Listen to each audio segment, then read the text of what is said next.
everyone, welcome to the channel Blossom Shouts. Last week Adhiraj ने 1 week के लिए school से लीव ली, जिसमें से 3-4 दिन उसे फीवर था और 1-2 दिन के लिए मैं आउट ऑफ स्टेशन थी, उसे स्कूल नहीं भेज पाई। वैसे तो घर में मम्मा और आशु भी हैं उसे स्कूल भेजने के लिए, पर प्रॉब्लम ये है कि उसका होमवर्क जब तक होता नहीं है पूरा, वो स्कूल जाता भी नहीं है। वो अपने होमवर्क के लिए बहुत कॉन्शियस है और जब तक उसका होमवर्क कंप्लीट नहीं होता उसे स्कूल जाने में मज़ा नहीं आता। तो जो हमने लीव ली उसका कंपनसेशन तो हमें करना ही पड़ेगा। तो आजकल हम अपनी बुक्स और नोटबुक्स कंप्लीट कर रहे हैं।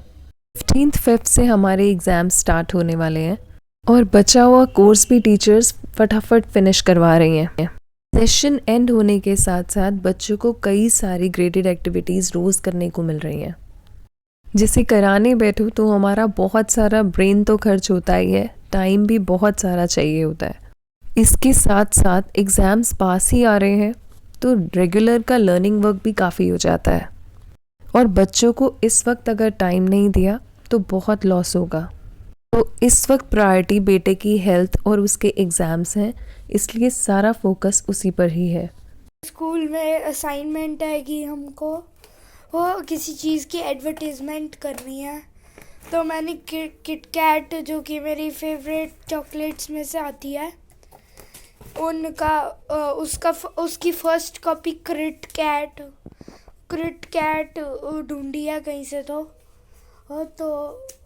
फिर अब मैंने वो उसका पैकेज बना दिया। मम्मा क्या कर रही हैं, स्टेबल रखे एक जगह पे। अब मम्मा उसको मतलब जो चॉकलेट बनाऊंगा ना मैं जिसको, वो मम्मा बना रही है। तो out of my Pitara I took out this sheet. ये शीट जब हमने LED TV खरीदा था उसमें से निकली थी, उसकी पैकिंग में थी। जिस टाइम मैंने इसे संभाला था उस वक्त मुझे अंदाज़ा भी नहीं था कि मैं इसे किस काम के लिए यूज़ करूँगी, but definitely I was sure ये कहीं ना कहीं तो यूज़ हो ही जाएगी। इस शीट के फोल्डेबल टेक्सचर को मैंने यूज़ किया चॉकलेट की शेप देने के लिए, जो और किसी शीट के साथ करना बहुत मुश्किल होता।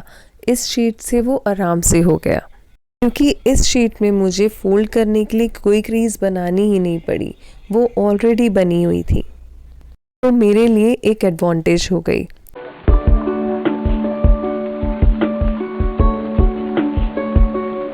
देखिए कितना इजीली ये चॉकलेट की शेप में आ गया। आप इससे इजीली हट बना सकते हैं, हाउसेस बना सकते हैं, कुछ भी बना सकते हैं सोचा जाए तो।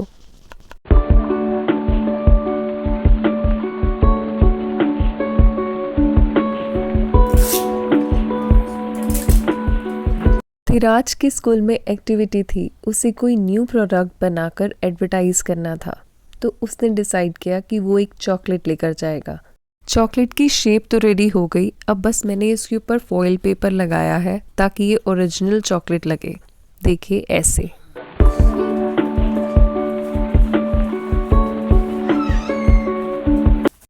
जब भी मुझे कोई बड़े साइज का चार्ट पेपर लेना पड़ता है तो उसके छोटे छोटे पीसेस भी मैं संभाल कर रख लेती हूँ और वही मेरे काम आते हैं लिटिल अर्जेंट प्रोजेक्ट्स बनाने के। अब इन छोटे छोटे पीसेस से इजीली इस चॉकलेट का कवर बन सकता है, तो मैं बस अब वही बना रही हूँ।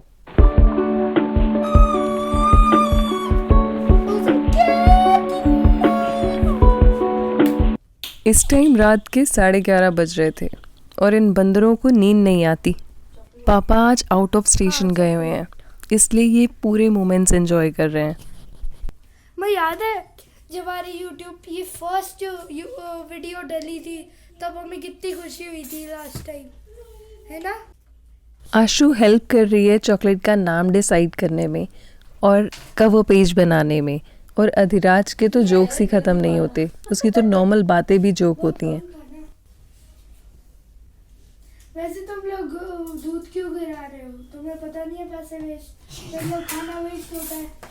मलाई को मेरी टीचर बोलेगी अगर एक ही तुम्हें खाना मिला है तो तुम वेस्ट करोगे हैं, ये सब बनाने में ये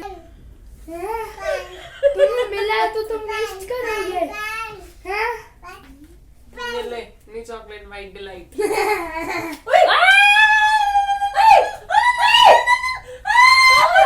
बच गया। पगले गीला है, गीला है। तुझे इसकी ऐड बोलनी है। ऐड में ऐसे बोलते हैं, this is a white chocolate, ये वो ऐसे बोलते हैं। कैसे बोलते हैं ऐड में?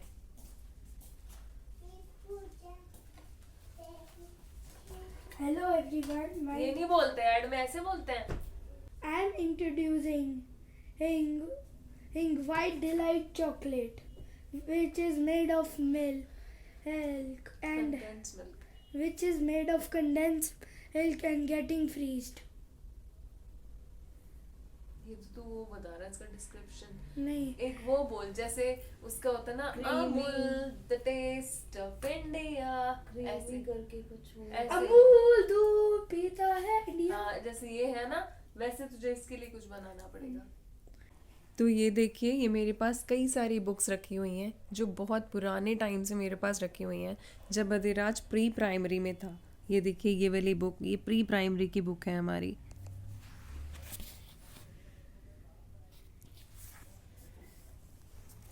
ये देखिए, ग्रेड 3 की बुक है, ब्लू प्लैनेट।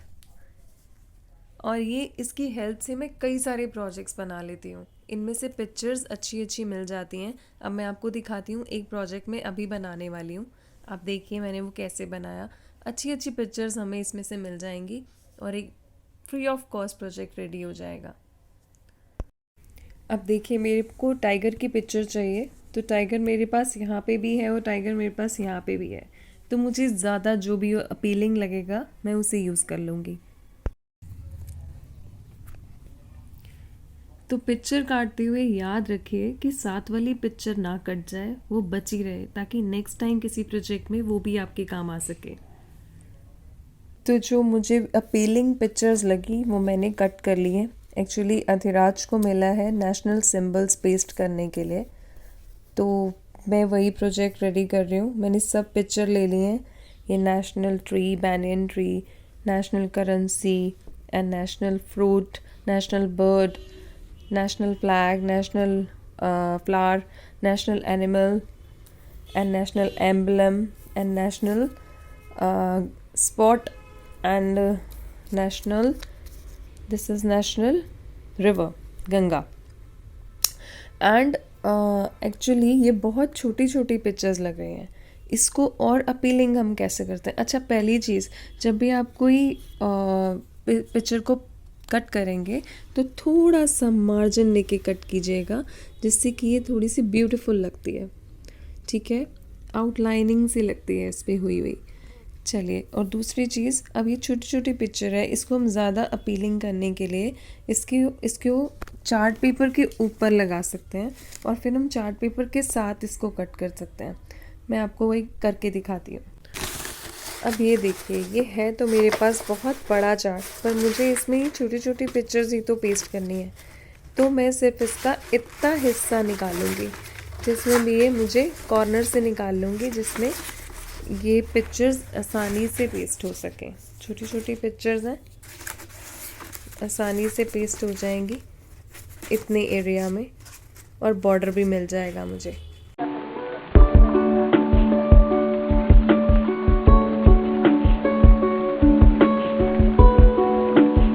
एक और प्रोजेक्ट जो मैंने बनाया, उसके लिए यूज़ किया मैंने ये एम्प्टी ड्राई फ्रूट बॉक्स।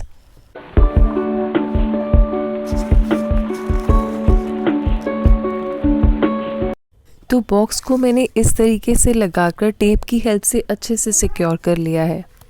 तो अधिराज को मिला है डेजर्ट बायोम 3D मॉडल बनाने के लिए, तो हम इसी में इसको बनाएंगे। तो सबसे पहले स्काई बनाने के लिए मैंने इसमें लगाई है ब्लू कलर की शीट। इसे मोल्ड कर करके, so this is a clay, बच्चों की पड़ी हुई थी। सो मैंने उसको मोल्ड करके, आप चाहें तो इसकी जगह पे एग ट्रे का भी यूज़ कर सकते हैं। डेजर्ट एरिया में जो रेत की छोटे छोटे पहाड़ियाँ दिखाई देती हैं, उन्हें सैंड ड्यून्स कहते हैं। तो वही बनाया मैंने क्ले को मोल्ड करके। आप एग ट्रे का भी यूज़ कर सकते हैं। थोड़ा सा ब्लू कलर का एरिया दिया है मैंने कॉर्नर पे पॉन्ड के लिए, जिसे कहते हैं ओएसिस। डेजर्ट एरिया में पॉन्ड को ओएसिस कहते हैं, जो बहुत ही दूर कहीं पाए जाते हैं। अब दिल्ली में रहने वालों के पास मस्टर्ड कलर की सैंड कहाँ से आएगी, तो उसके लिए मैंने यूज़ की अगेन सूजी सेमोलिना। बेस पर अच्छे से लगाया है फेविकॉल। अब जहाँ जहाँ ग्लू लगी है वहाँ वहाँ हम सूजी को स्प्रेड करते रहेंगे।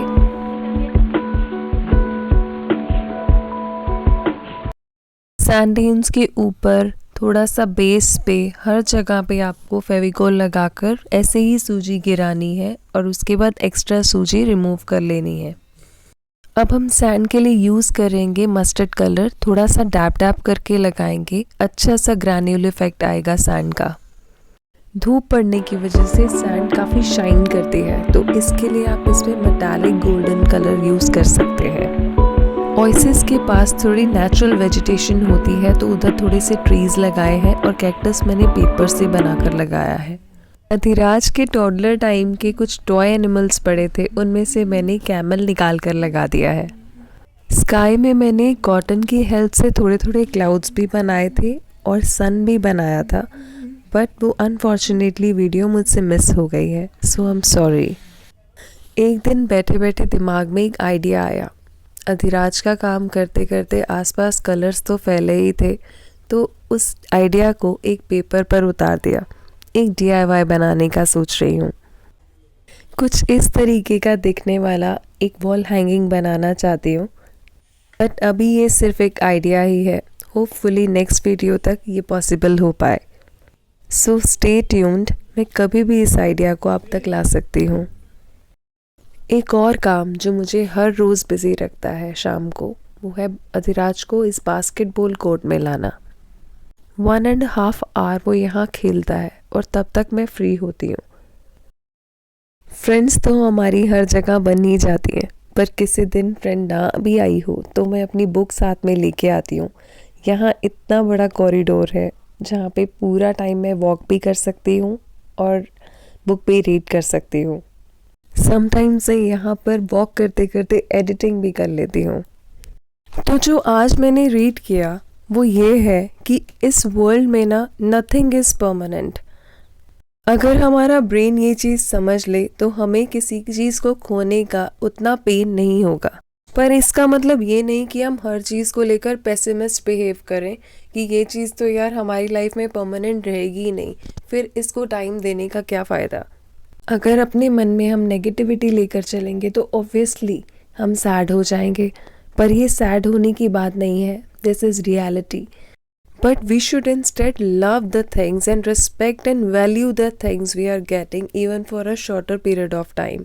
तो अपने relationships को value दीजिए। जो आपके पास आज है हमेशा नहीं रहेगा। So enjoy each and everything, each and every moment you are getting as a boon from the nature. See you in the next video and please stay connected.